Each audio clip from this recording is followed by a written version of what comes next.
آج کا budget income tax relief لوگوں کو ملا ہے کچھ حد تک.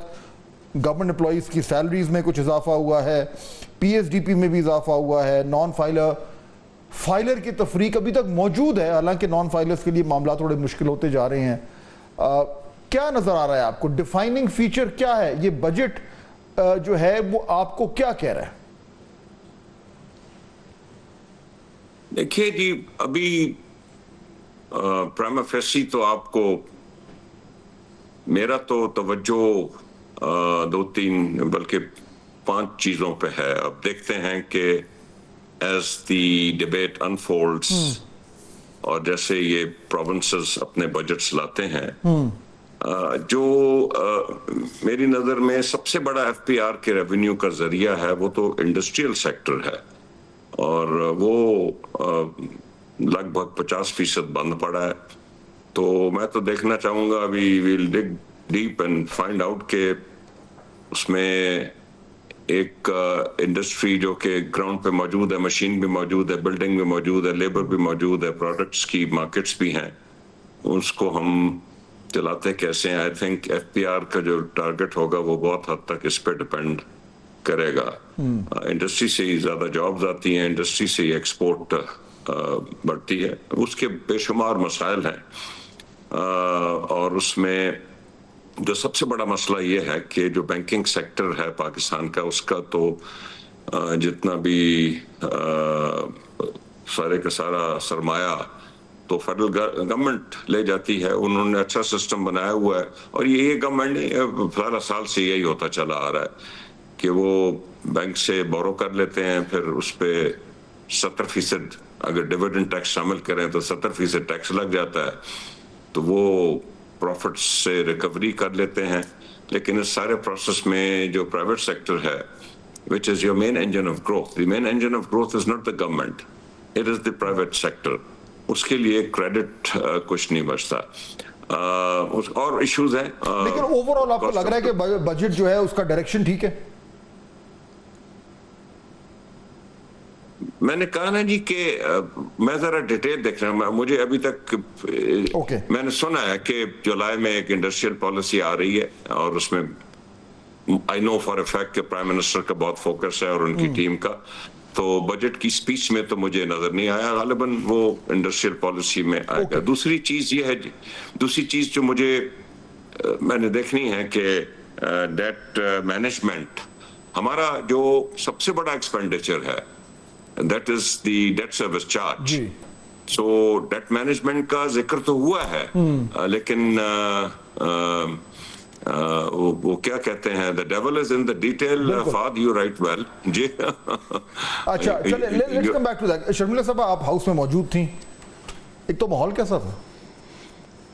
جیسا ہمیشہ ہوتا ہے, بہت شور شرابہ, بہت نعرے بازی, کاغذ پھاڑنا, بجٹ پیپر پھاڑنا. فیصل صاحب کی جماعت نے کوئی کسر نہیں چھوڑی. نہیں, کوئی کسر نہیں چھوڑی, اور ماشاءاللہ ان میں اتنی ہمت ہے, اور ان کی آوازیں اتنی چاق و چوبند ہوتی ہیں کہ وہ تھکتے نہیں ہیں. 1 گھنٹے تک وہ چیختے رہے, نعرے لگاتے رہے, کاغذ پھاڑتے رہے, مطلب there was nothing left to anything else. اچھا, انفارچونیٹلی میں ہمیشہ یہ کہتی ہوں کہ اپوزیشن کا ایک جمہوریت میں بڑا اہم کردار ہوتا ہے, بالخصوص جب حکومت اس قسم کے امپورٹنٹ بجٹس پیش کر رہی ہوتی ہے. سنیں, اس پہ تقریر کریں, حکومت کو آئینہ دکھائیں کہ کہاں انہوں نے غلطی کری ہے, کہاں پر بہتری ہو سکتی ہے. یہ ان کا ایک آئینی کردار ہے جس کو وہ نبھانے میں مسلسل جو ہیں وہ قاصر ہو رہے ہیں. پچھلے بجٹ میں آپ کو بتاؤں کہ عمر ایوب صاحب نے کوئی 3.5 گھنٹے تقریر کری تھی, اس میں مشکل سے کوئی 3 منٹ انہوں نے بجٹ پہ بات کی ہوگی, اس کے علاوہ انہوں نے دنیا بھر کی بات کی. بجٹ ڈیبیٹ پہ ویسے بجٹ میں بات کب لوگ کم ہی کرتے ہیں, یہ تو ہمیشہ which is very unfortunate, کیونکہ بجٹ کوئی پڑھتا نہیں ہے, اور یہ وہ بجٹ ہے جو پورے سال کی اپنی آمدنی, آپ کے اخراجات, حکومت کی کارکردگی, I think this is the most important thing a parliamentarian can do apart from legislation. لیکن وہ کرتے نہیں. ابھی جو بجٹ کی ڈیبیٹ شروع ہوگی اس میں آپ دیکھیے گا کوالٹی آف ڈیبیٹس, آپ تو خیر بڑے عرصے سے دیکھ رہے ہیں.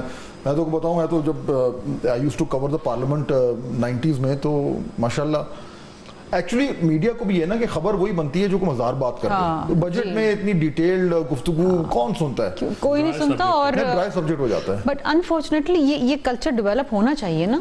قادر پٹیل صاحب جیسے کوئی تقریر کرنے آ جائیں تو لوگ بس اس کو شوق سے سنتے ہیں یہ ڈیٹا. لیکن but on a serious note the point is کہ اس بجٹ میں آپ کو obviously جو کوئکلی جو ابھی آپ نے دیکھا ہے what stands out؟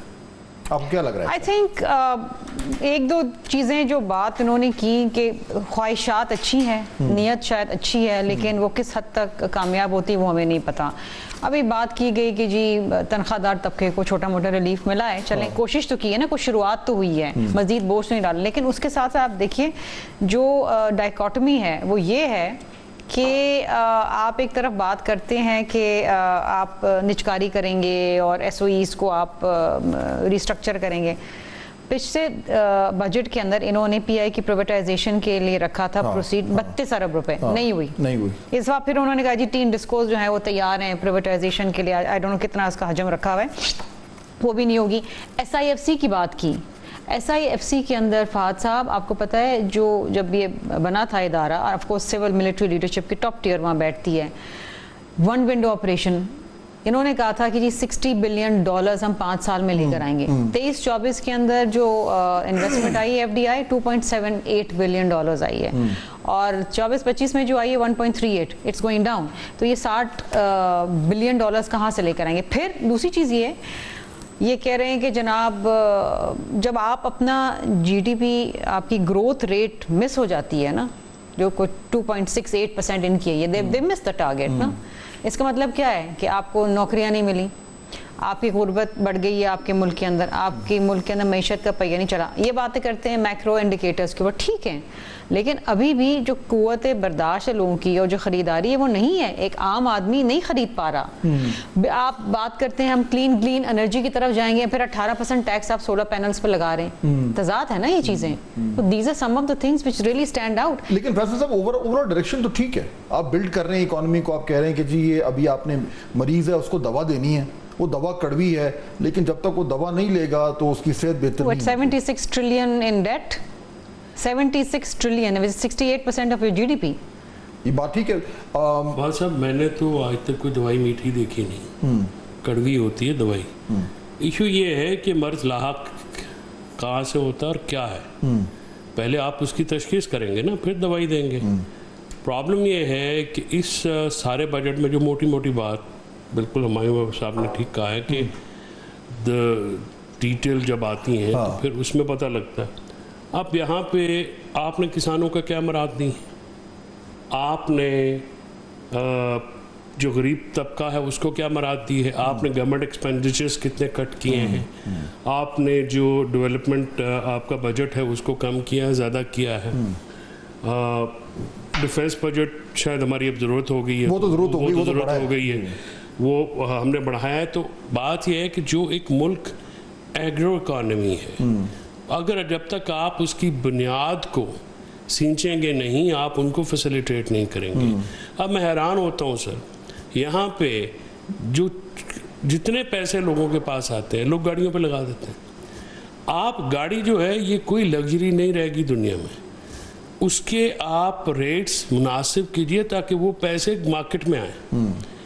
آپ کا پراپرٹی سیکٹر ہے, آپ نے جو یہ جو پراپرٹی ہے معاملہ, اس کے اوپر کو تو آپ نے ان کو بچا دیا ہے, ٹھیک ہے. اس میں کون انوالو ہوتا ہے, وہ سب سے بڑے پیسے پاکستان میں اپنی پراپرٹی پہ لگتے ہیں نا جی. انڈسٹریز کو آپ نے کیا فیسیلیٹیٹ کرنا ہے, ابھی مین بجٹ میں نہیں, اس کا مطلب اب منی بجٹ آنے والا ہے. ایشو یہ ہے کہ گورنمنٹ کی ڈائریکشن ہے کیا. سب سے پہلے تو آپ مرض کو ڈٹرمن کریں نا کہ آپ کے مرض بڑا سمپل ہے, آپ کے خرچے زیادہ ہیں, آپ کی آمدن کم ہے. پاکستان کے عام آدمی کا بھی وہی مسئلہ ہے, پاکستان کی حکومت کا بھی یہ مسئلہ ہے, ٹھیک ہے نا سر. اب گزارش یہ ہے کہ آپ بجائے اس کو, جیسے شرمیلا نے پوائنٹ آؤٹ کیا ہے, بالکل ٹھیک پوائنٹ آؤٹ کیا ہے کہ سولر پینل کے اوپر آپ 18% لگا رہے ہیں. سولر جو ہے وہ آپ جو بجلی ہوتی ہے آپ اپنے انڈسٹری کو دیں چیپر پرائسز پہ. Let the domestic user be on the solar, وہ کریں جو مرضی کریں. دنیا بھر میں ایسا ہی ہوتا ہے. آپ نے وہاں پہ کمرشل ریٹس میں بھی بڑھا کے رکھا ہوا ہے. سولر آپ لگانے نہیں دیتے, بجلی آپ کے پاس ایکسیسو آپ نے لگا لی ہے. سولر کے اوپر تو ان کی بہت زیادہ تضادات ہیں ان کی پالیسی. پرائیویٹائزیشن کی جو معاملات ہیں, اب آپ نے ایک پی آئی اے کو جو انڈیپینڈنٹ انالیسز آئے تھے, انہوں نے کہا جی یہ نہیں ہوگا, اس کی وجوہات کچھ اور ہیں. پاکستان میں پی آئی اے کی جو صورتحال اس وقت ہے, بھائی کون سی ایئر لائن 20-22 ہزار امپلائی اس کے ساتھ چل سکتی ہے؟ پرائیویٹلی جو ایمریٹس یا اتحاد یا ورلڈ آپ کی ریناؤنڈ جو آپ کی ایئر لائنز ہیں, ان کے آپ دیکھ تو لیں کتنے لوگ ہیں. وہ آج ڈاکٹر ندیم الحق دوپہر کو ادھر آئے ہوئے تھے, تو ان کا وہ کہہ رہے تھے کہ یہ اتنی لاس میکنگ انٹرپرائز کون خریدے گا, اس سے تو بہتر ہے بند کر دیں, بند کریں. جو آپ کو بلیڈ کر رہا ہے اتنا. اسٹیل مل ہے, اس کا بھی کچھ نہیں ہے. آپ یاد تو دیکھیں نا, میں آپ کو ایک چھوٹی سی مثال دیتا ہوں. آپ جی ٹی روڈ پہ کبھی جائیں یا کبھی ادھر, پتہ نہیں وہ ہاؤسنگ سوسائٹیاں بن رہی ہیں, ہمارے یہاں پہ تو ہاؤسنگ سوسائٹیاں پوری ایگریکلچر لینڈ کو ہاؤسنگ سوسائٹی بنا دیا. اب ان کے جو سامنے کی گرین بیلٹ ہے نا جی ٹی روڈ کی, وہ اتنی ویل مینٹینڈ ہے, صرف اتنا ایریا جو اتنا جہاں پہ سوسائٹی ہے, کیونکہ وہ پرائیویٹ ٹائل لے کر. اس سے آگے آپ دیکھیے جہاں پہ سرکار آتی, نہ وہاں پہ گھاس ہے نہ درخت ہے. یہ جو گرمی ہے سب سے زیادہ, تو آپ مجھے بتائیے کہ اس وقت جو انوائرمنٹ کو آپ کو خطرہ ہے, اس کے لیے آپ نے کلائمیٹ چینج جو آ رہی ہے, بھائی درخت لگائیں, اس کے علاوہ کوئی سلوشن نہیں ہے. اینڈ اس کو آپ لازم و ملزوم کریں, اور جب تک ہم جنگل نہیں بحال کریں گے